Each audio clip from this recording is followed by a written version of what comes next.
A retired police officer rolled her wheelchair into a quiet mountain shelter, just hoping to find a dog to ease the silence of her empty cabin. But when she reached the last cage, her breath caught. Lying in the shadows was a scarred German shepherd who lifted his head and wagged his tail once. It was Coda, her K9 partner, lost 4 years ago in the explosion that ended her career and nearly took her life. How had he survived the blizzards, the wilderness, and the years alone? And why had fate brought them together again on this snowy day in Montana?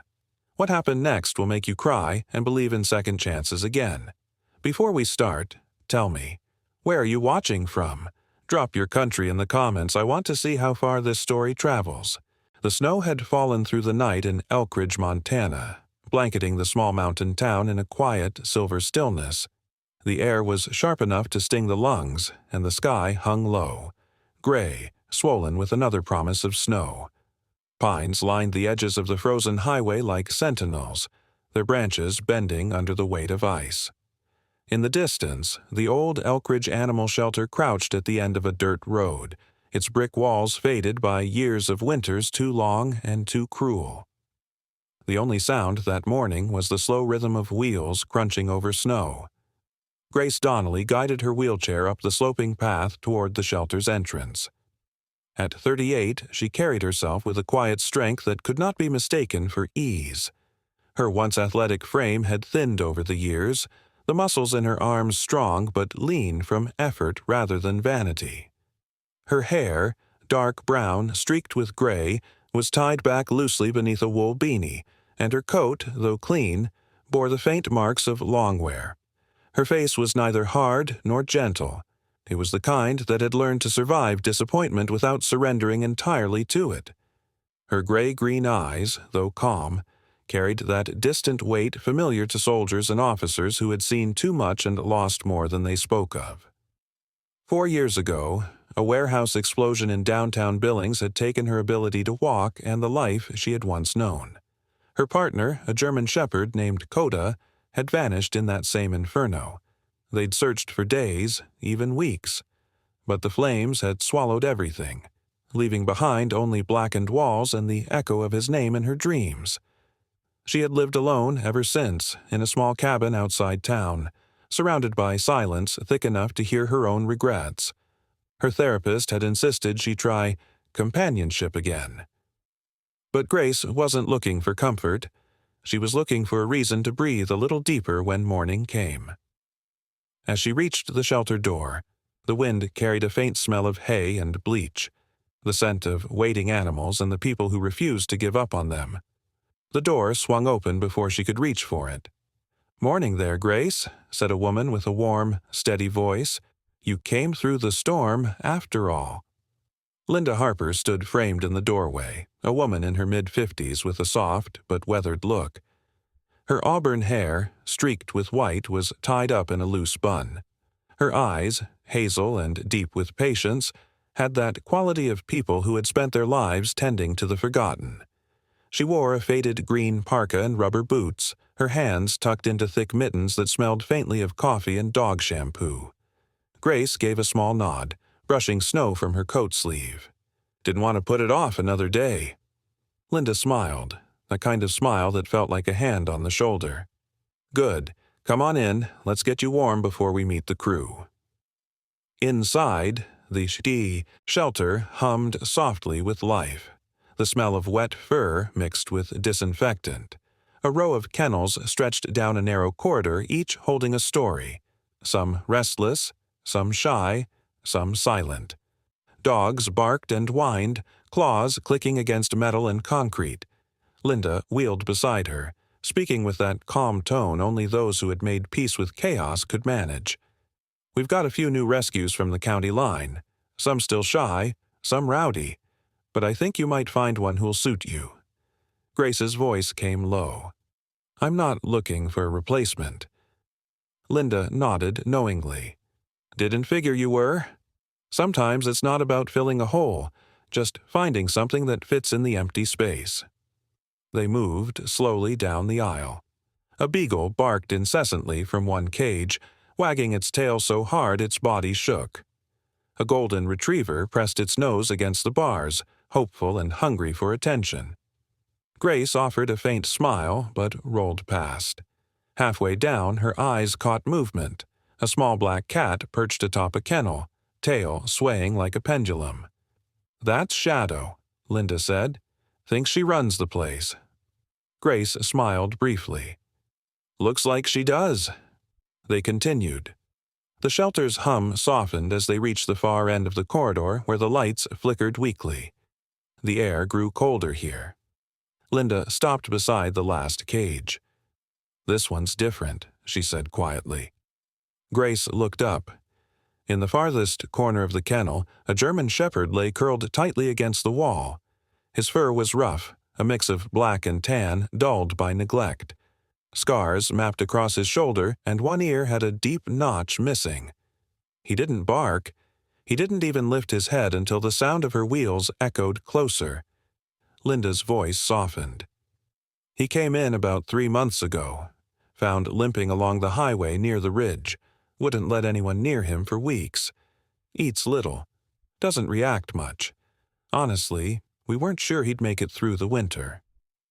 Grace stared at the motionless figure, her heartbeat slowing to something heavy and uncertain. There was something in the curve of his muzzle, the faint silver around his eyes. The dog stirred. Slowly, he lifted his head. Amber eyes met hers through the bars, tired, cautious, but still burning with that sharp intelligence she would have known anywhere. Her lips parted, but no sound came out. "Coda!" Linda turned, startled. "You know him?" Grace didn't answer. She simply leaned forward, her hand trembling as she reached for the cage. The German shepherd blinked once, then twice. He sniffed the air as if trying to recall a scent half-remembered from another life. Then, with a soft whine, he dragged himself forward. Grace pressed her palm to the cold steel. Coda pressed his muzzle to the same spot. Time folded in on itself. The walls, the barking, the chill, all disappeared. It was just them, 2 survivors of the same fire, meeting again in a place that smelled of soap and snow. Tears blurred her vision. "You made it," she whispered. "You really made it." Linda stepped back quietly, her voice low. "Well, I'll be damned. He's never done that for anyone."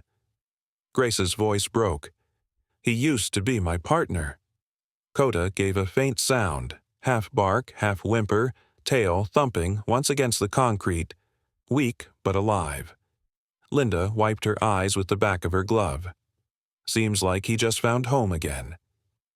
Grace couldn't speak. She just nodded, eyes locked on the dog who had carried her through the worst night of her life. Outside, the snow began to fall again, soft and endless.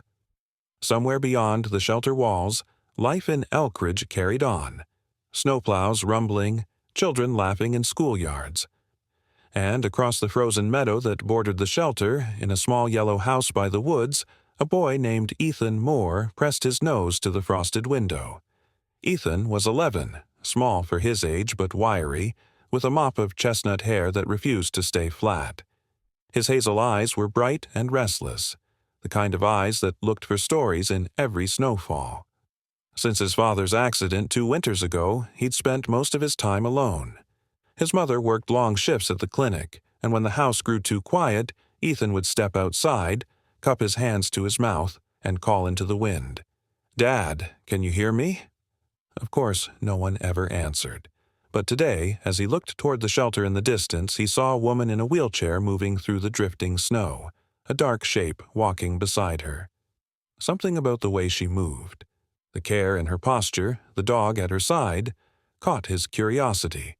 He didn't know her name yet, but he would, and before long, their paths would cross in ways none of them could have imagined. For now, inside the shelter, Grace rested her head against the cold metal of Coda's cage. The snow whispered against the window panes, and the air smelled faintly of pine and new beginnings. She whispered, barely breathing, "We're both still here, partner. That has to mean something." Coda closed his eyes and leaned closer, his tail brushing the floor in a slow, steady rhythm, a heartbeat of hope beneath the hush of falling snow. Snow still clung to the rooftops of Elkridge the morning Grace brought Coda home. The drive from the shelter was slow, her old pickup creaking through slush-covered roads, the windshield wipers beating an uneven rhythm. Beside her, Coda lay curled on the passenger seat, his head resting on his paws. Every time the truck hit a bump, his ears twitched, and his amber eyes darted toward the window. He hadn't barked once. Grace parked outside her cabin, a modest single-story house nestled against the tree line. Smoke rose from the chimney, curling into the pale gray sky. The wheelchair ramp she'd built herself months ago waited like an old friend. She turned off the engine and rested her hand on the steering wheel for a long moment before speaking softly. "We're home." Coda didn't move. Only when she opened the door did he lift his head, sniffing the cold air cautiously. His fur bristled as if uncertain that this place was safe. Grace rolled herself down the ramp and waited. "Come on, boy," she said gently. "No rush." After a moment of hesitation, he jumped down, paws sinking into the snow, and followed her slowly toward the porch. Inside, warmth greeted them. The crackle of the fireplace, the scent of pine wood, the faint hum of the radio left playing in the background. The cabin was simple. One living room, a small kitchen, and a bedroom down the hall.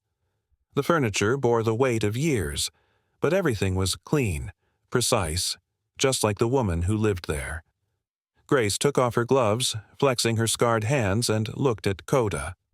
He stood near the doorway, nose twitching as he took in the unfamiliar smells: coffee, leather, dust, and faint traces of antiseptic.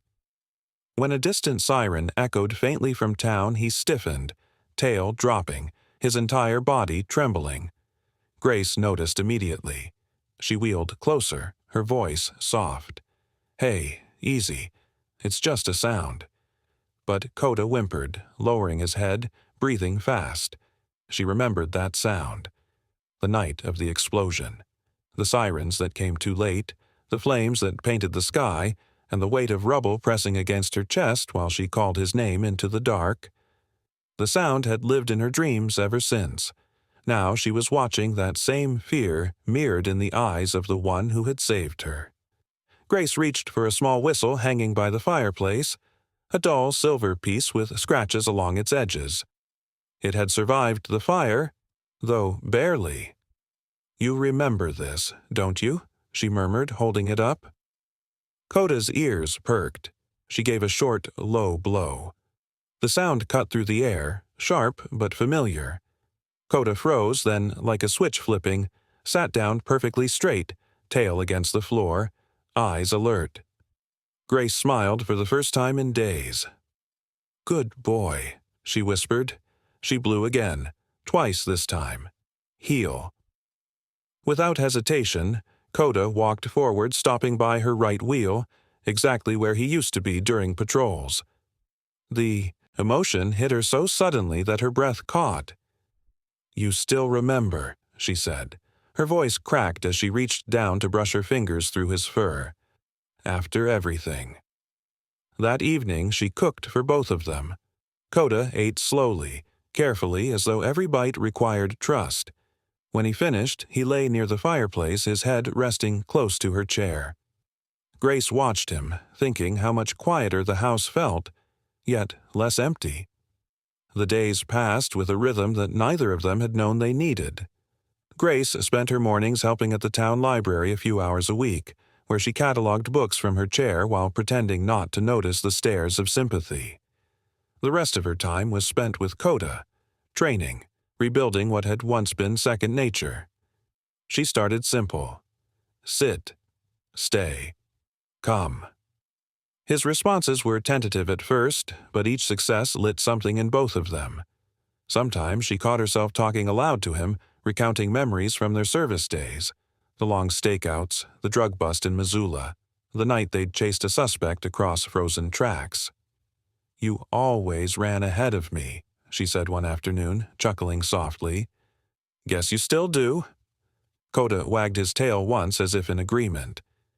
It was on the third day that a knock came at her door. Grace opened it to find a boy standing in the snow, a half loaf of bread clutched to his chest. His cheeks were flushed from the cold, his breath puffing in little clouds. "Hi," he said, uncertain but curious. Grace blinked. "Hello there." The boy shifted his weight from foot to foot. "I live over there." He pointed toward the cluster of houses across the road. "I saw your dog the other day. He looks like the ones from the movies." Grace's lips quirked slightly. "He's special, all right?" The boy hesitated, then held out the bread. "I saved this from breakfast. Can I give him some?"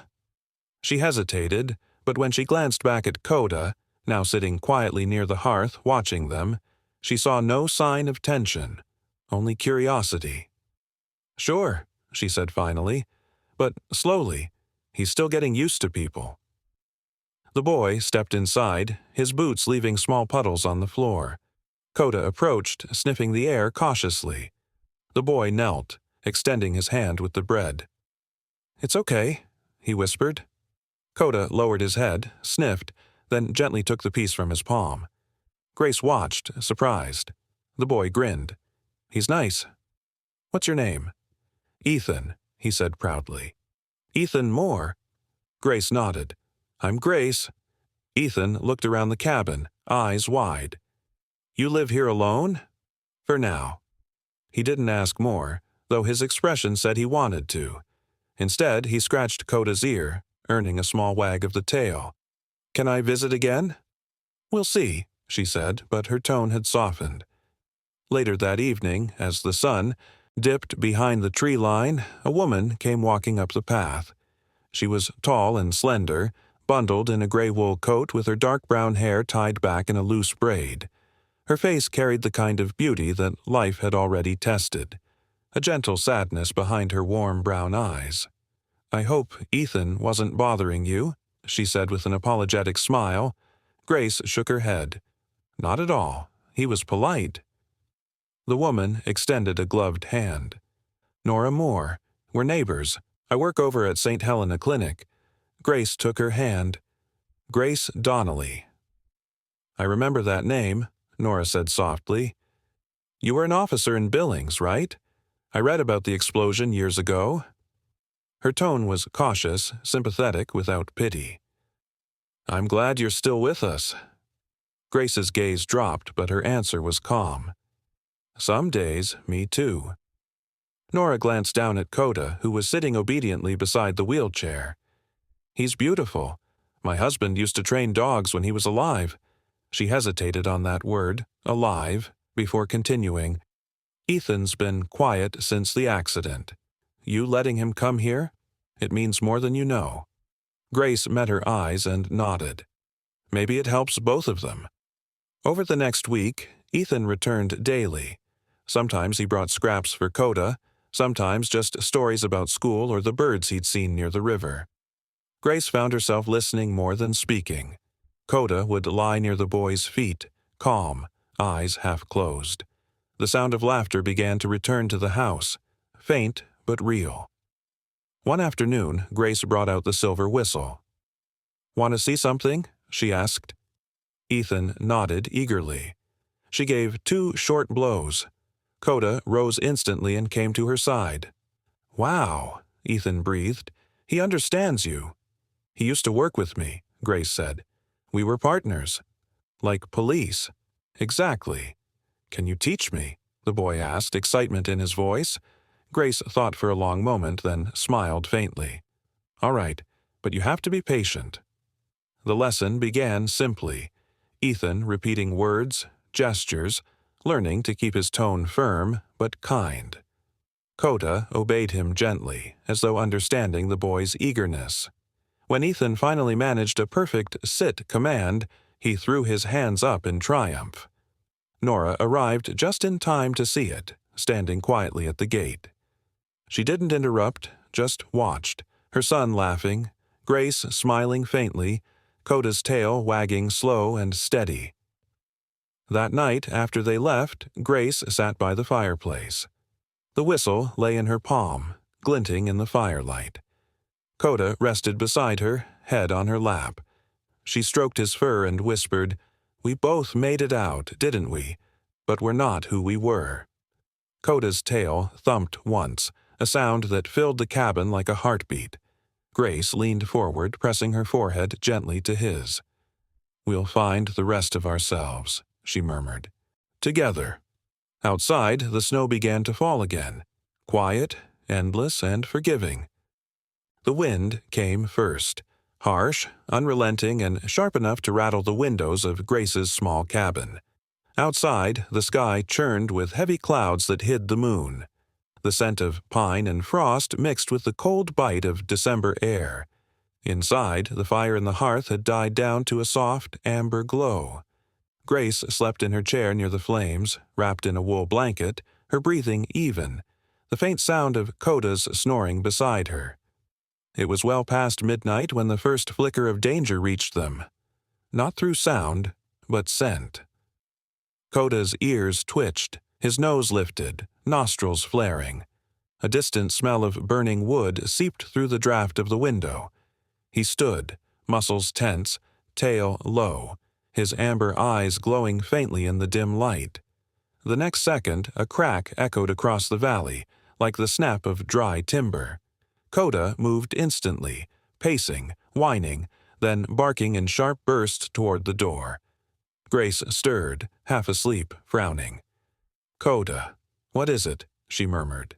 But his barking grew frantic, paws scratching the wooden floor. Then came the unmistakable sight outside the window. A faint orange glow rising beyond the trees. Grace's breath caught. No.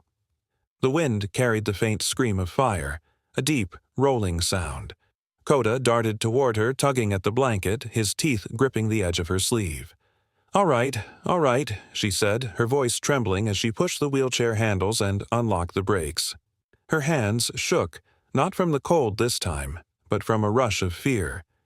Coda circled her, barking once, then ran to the door, leaping against it until the latch gave way. Grace rolled forward, fighting the uneven floor as the cold air burst in. Smoke drifted faintly in the distance, not from her cabin, but from the one down the slope. She knew that direction. "Nora," she whispered. The night swallowed her words. Snow whipped sideways through the air as she rolled down the ramp, her breath forming white clouds. Coda ran ahead, bounding through drifts, his paws sinking deep into the snow. When the first embers caught the wind, Grace could already see it. Nora's wooden porch was engulfed in dancing red light, flames crawling up the walls like hungry fingers. She could hear the faint, panicked shouts. "Ethan!" Nora's voice tore through the storm. She was outside, barefoot in the snow, her long brown hair tangled and eyes wide with terror. "He's still inside," she screamed, coughing from the smoke. The wind howled, carrying sparks across the yard. Grace reached her, heart pounding. "Where is he?" Nora turned toward her, face streaked with ash and tears. "He was in his room. I thought he was right behind me." Coda didn't wait for more. He lunged forward, breaking through the smoke. "Coda, no!" Grace shouted, but he was gone, swallowed by the darkness and the glow. Inside the house, the world was chaos. Crackling wood, heat pressing against every surface. Coda lowered himself, crawling under the thick layer of smoke that rolled along the ceiling. His ears twitched at the faint, weak cough of a child. He followed the sound, left, then right, until he found the small bedroom door blocked by fallen beams. He rammed it once, twice, until it splintered. Ethan was there, curled near the bed, his small frame shaking, eyes wide with fear. Flames licked along the curtains, turning the room into a furnace. Coda barked sharply, catching Ethan's attention. The boy coughed, half blind. "Coda!" The German shepherd moved forward, grabbed the boy's jacket sleeve in his teeth, and pulled. Ethan tried to stand, but his legs gave out. Smoke choked the air. Coda tugged harder, dragging him across the floor, nails scraping against the wood. A burning beam fell nearby, spraying sparks. Coda flinched but didn't stop. Outside, Grace was at the edge of the porch, her wheelchair stuck half in the snow. She shouted into the smoke, "Coda! Ethan!" Nora ran toward the door, but the flames were too strong. Grace could feel the heat even from where she was. Her hands gripped the wheels until her knuckles whitened. "Come on, boy. Bring him out." A moment later, a crash sounded from inside, the sound of glass shattering. Coda burst through the side window, shards flying, his body half covered in soot. In his jaws, he held the collar of Ethan's jacket, dragging the boy through the snow before collapsing to his knees. Ethan gasped, coughing violently as Nora screamed and ran forward, pulling him into her arms. "Ethan!" "Oh, God!" she sobbed, holding him tight.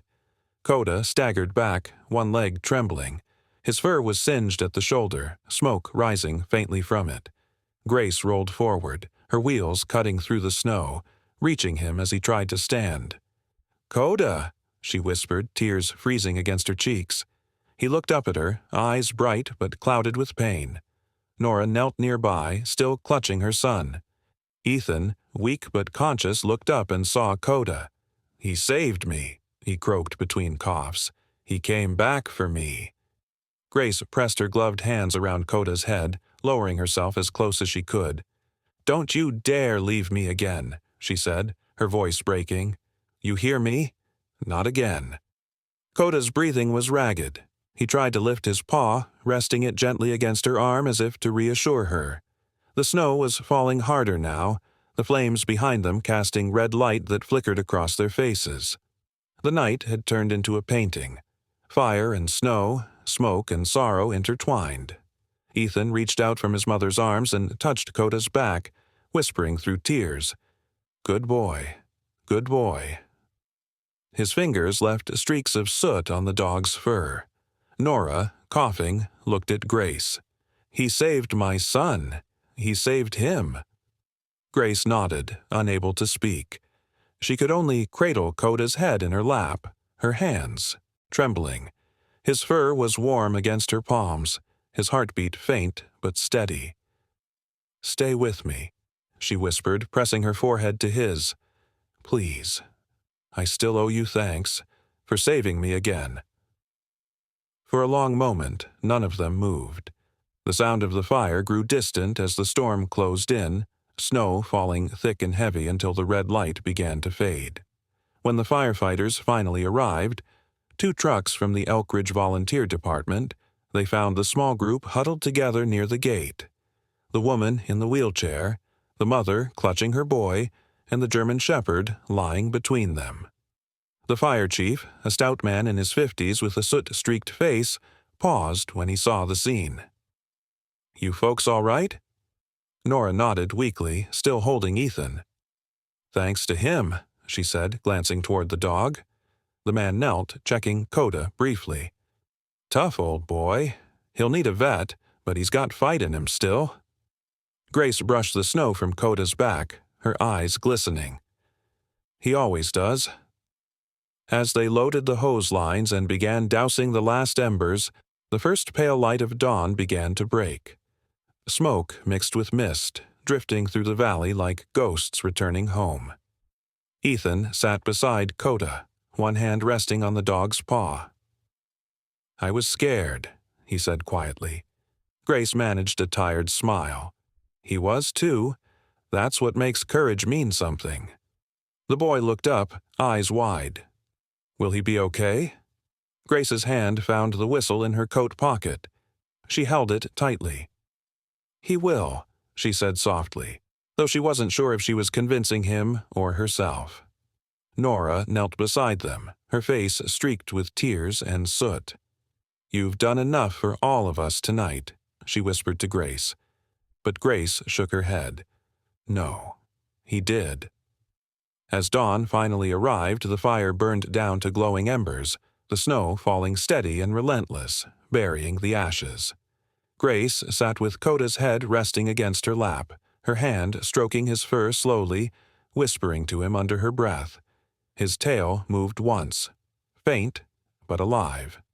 And in that fragile motion, Grace felt something stir inside her again, not the fire of fear or duty, but the spark of faith, reborn in the cold. The snow outside the Elkridge Community Clinic had not stopped for 3 days. It came in quiet waves, soft, unhurried, falling in steady curtains over the pine-lined road that wound through the valley. Inside, the air smelled faintly of antiseptic and wood smoke, the kind of scent that felt both sterile and human. Grace lay half-reclined on a narrow bed near the window, a white blanket drawn over her lap. Her face was pale, eyes rimmed with exhaustion, but her posture carried its usual quiet strength. The wheelchair was parked beside her bed, glinting under the fluorescent light. On the floor near her feet, a large black-and-tan German shepherd rested with his head on his paws, eyes closed but breathing steady. His shoulder was wrapped in a light bandage, the fur around it singed to a darker hue. Nora moved quietly around the room, her brown hair tied back neatly, though stray strands escaped near her temples. She wore her faded blue nurse's scrubs, the fabric worn from years of use. Her movements were brisk but gentle, the practiced rhythm of a woman who had spent half her life tending to others. Her eyes, soft but cautious, occasionally flicked toward Grace. "The burns will heal fine," she said softly, adjusting the dressing on Coda's leg. "He's a tough one. You both are." Grace gave a faint smile. "He's always been tougher than me." Nora paused for a moment, studying the woman before her. Grace's features were marked by quiet resilience. The faint scar that ran near her temple, the gray strands in her dark hair, the calm steadiness in her voice. She had the kind of presence that made silence feel purposeful. "You were a cop," Nora said gently, not as a question but as acknowledgement. "Used to be," Grace replied, her tone distant. "Until an explosion took my legs and my partner.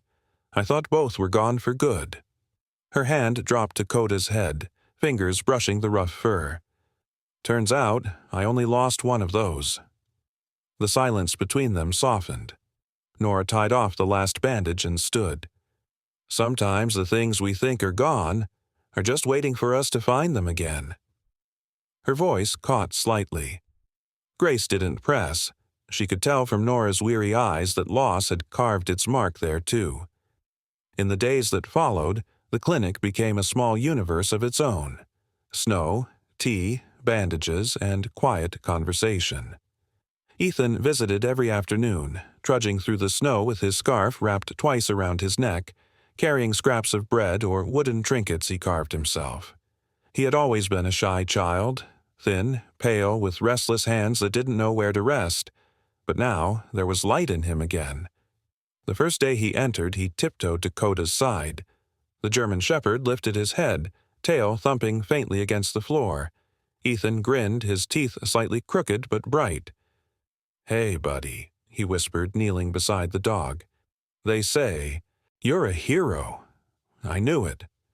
Coda pressed his muzzle against the boy's knee, eyes half closed.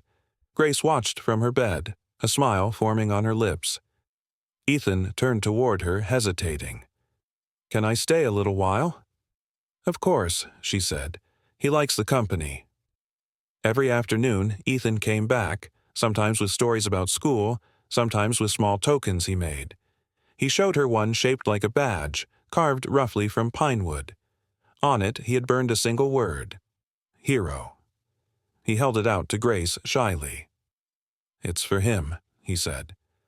Grace took it carefully, running her thumb over the uneven letters. "He'll wear it proudly," she said. And later that evening, when Coda rested his head on her lap, she tied the small wooden piece around his collar with a piece of string. The dog's ears flicked once as she whispered, "You earned this long before the fire." News of the rescue spread faster than either of them expected. The Elkridge Gazette published an article 2 days later. "Retired officer and her K-9 partner save boy from fire." A photo accompanied it. Grace in her wheelchair, Coda lying beside her, Ethan grinning between them. The story reached every corner of the town. People who had once passed Grace in silence now stopped her in the street to thank her. The sheriff himself, a tall man with a heavy mustache and a voice like gravel, visited the clinic to shake her hand. "You did this town proud," he said. "Didn't just save that boy. Reminded people what real courage looks like." Grace smiled politely, but her gaze fell to Coda. "He's the hero," she said simply.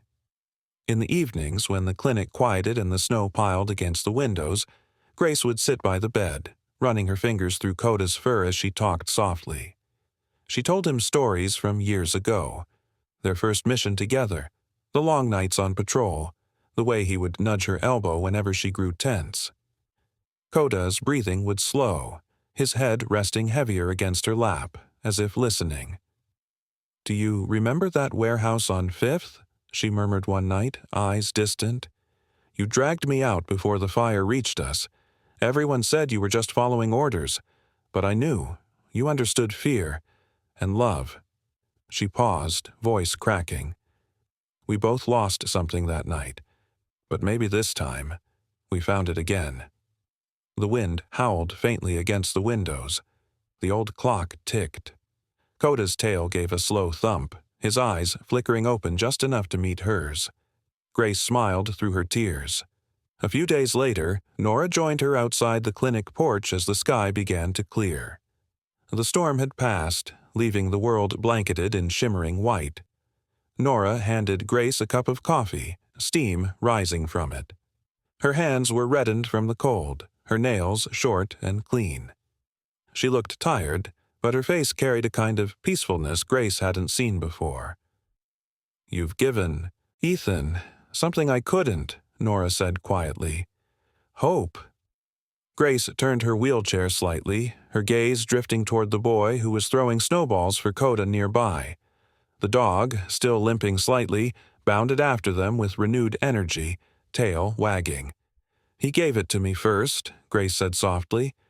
"That night, when I thought I couldn't move fast enough. He reminded me what mattered." Nora looked at her, the wind tugging at her hair. "You know, I used to think people only heal when time passes," she said. "But watching him, I think healing happens when we find someone who needs it as much as we do." Grace smiled faintly. "Maybe that's what brought us all here." For a moment, silence stretched between them. Not empty, but full, the kind that hums with shared understanding. Later that afternoon, as the sun dipped low and painted the snow gold, Ethan entered the clinic one last time that day. He carried something wrapped in a handkerchief. "I finished it," he said, grinning shyly. He opened the cloth to reveal a polished wooden badge, more carefully carved this time. The word "Hero" gleamed, painted in black ink. He knelt beside Coda, tying it gently onto the dog's collar with a piece of leather cord. "Now everyone will know," he said proudly. Grace leaned forward, voice soft. "What will they know, Ethan?" "That heroes don't always walk on two legs," the boy replied, eyes bright with conviction. Nora, standing behind him, placed a hand on his shoulder, her expression tender. Grace felt warmth rise through her chest, not from the fire or the coffee, but from something deeper, long, dormant. That night, as dusk settled over Elkridge, the lights from the clinic glowed softly against the snow. Inside, Coda lay at Grace's feet, his new wooden badge gleaming faintly in the lamplight. His breathing was deep and even, a steady rhythm that matched her own. Grace looked down at him, brushing her fingers through his fur. "You did it again," she whispered. "You brought me back to life." The world outside was silent except for the whisper of snow. Inside, peace, the kind born only from pain endured and shared, filled the small room like a heartbeat rediscovered. Spring arrived late that year in Elkridge. The snow melted slowly, dripping from the pine branches into soft, patient puddles. The ground smelled of thawed earth and lavender, and for the first time in months, the valley seemed alive again. Grace sat near the window of her cabin, sunlight spilling across her lap, the faint hum of birdsong weaving through the silence. Coda lay at her side, his fur sleek again, the scars on his shoulder now pale reminders instead of open wounds. The wooden badge around his neck, Hero, caught the light every time he moved. It had been weeks since the fire, and yet Grace felt something shifting inside her, a sense that surviving wasn't enough anymore. Healing had to mean building. That thought had stayed with her through restless nights and quiet mornings until the idea began to take shape in her notebook. Second Chance Pause. The name had come easily, as though whispered by something greater than her. The mission was simple: rescue and retrain injured or abandoned dogs and pair them with veterans, children, and anyone who had forgotten how to trust the world again.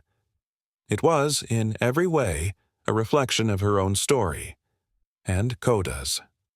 When she shared the idea with Nora over coffee one afternoon, the nurse's eyes had softened with that familiar spark of compassion. "You're giving them what you and Coda found. A way to start over," Nora said, her tone both warm and steady. "Count me in. I'll help however I can." Grace smiled, her gray-green eyes shining. "I was hoping you'd say that. I could use someone who knows how to keep both people and dogs alive." Nora laughed, shaking her head. "Then you came to the right woman." Together, they began to plan, contacting the local shelter, gathering volunteers, and clearing out Nora's backyard for the first training session. The space was small but perfect, a wide patch of grass bordered by lavender bushes and a small stream that glittered when the morning sun hit it. It smelled of spring and promise. Ethan helped too, of course. He showed up almost every day after school, dragging old wooden crates to build benches, painting signs with his careful, uneven handwriting. At 11, he carried the quiet pride of someone who had seen darkness and still believed in light. When Nora told him about Grace's project, he'd grinned and said, "Can I help teach the dogs?" Grace had looked at him, measuring the sincerity in his eyes. "You think you can handle that?" "Yes, ma'am," he said, puffing his chest. "Coda listens to me sometimes." "Then that's good enough for me," she replied. By the time the first event arrived, word had spread through the town like wildfire. This time, the good kind. Veterans, families, and curious townsfolk gathered in Nora's yard, where folding chairs lined the grass. The sky was clear, and the air carried that sweet, crisp scent that only comes after snow finally surrenders, to spring. Grace wore a simple denim jacket and a pale blue scarf. She sat in her wheelchair beneath the oak tree at the edge of the yard, the soft breeze lifting her hair. Beside her, Coda sat tall, alert yet calm, his amber eyes scanning the crowd. The wooden hero badge glinted against his chest. As the murmurs settled, Nora stepped forward. "Thank you all for being here," she began, her voice carrying over the soft rush of the stream. "Today isn't just about dogs. It's about healing. It's about second chances for all of us." She turned to Grace, gesturing gently. "The woman who made this possible doesn't call herself a hero, but we all know better." Grace smiled faintly as applause rippled through the crowd.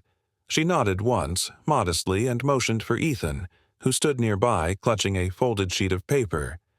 His cheeks flushed under the attention, but he stepped forward with determination, his red scarf fluttering in the wind. "Hi," he began, voice small but clear. "I'm Ethan. I'm 11, and I'm here because, a few months ago, I was really scared.